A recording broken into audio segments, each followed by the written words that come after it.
વિશ્વમાં જેનો ચોટો ન મળે એવો આ એક પ્રસંગ.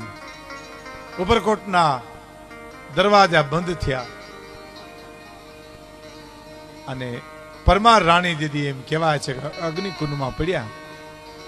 અગ્નિકુંડમાં પડે પેલા એક વર્ષના નવખંડનો ઘા કર્યો રાજપૂતાણીએ અને વાલબાઈ નામની વરાળને કીધું, વાલબાઈ મારા દીકરાને ઝીલી લે બાપ, મારા દીકરાને ઝીલી લે. એને આલીધર બોલીધર દેવાત બોદર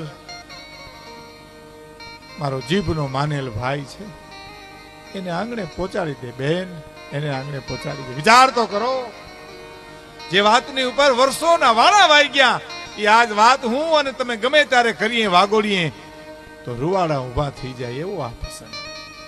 જીલી લીધો ભાઈ.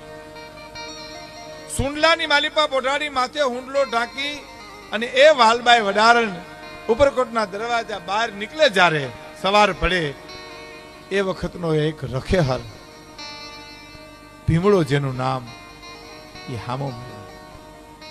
વાલબાઈ ટાણમાં બેન?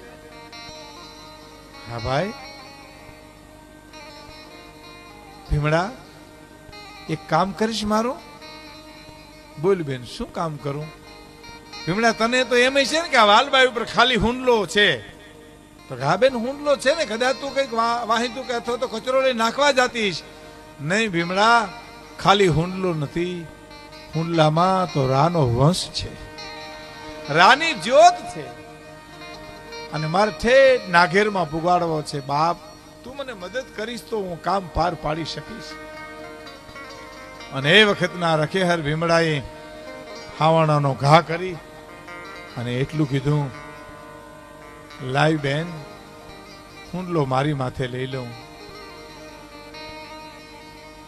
કારણ કે અમારી માથે તો હુંડલા જ હોય ને.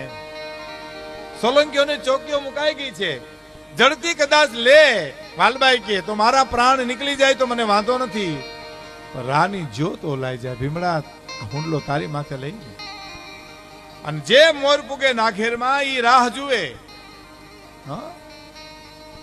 રસ્તામાં તું મને મળીશ ને તો હું તને, તું મને ઓળખીશ નહીં, કારણ કે હું તો વેશ પલટો કરી નીકળીશ. હું તો રાજની વડાળ છું, દાસી છું, મારી ઉપર શંકા પડે, મને નજર કેદમાં રાખે. પણ જે આલીદર બોલીદર મોર પહોંચે ને એ રાહ જુએ. ધીરે ધીરે બે એક બાજુ ભીમડો નીકળ્યો, એક બાજુ વાલબાઈ વડારણ હાલતી હતી. શું ચિત્ર હશે.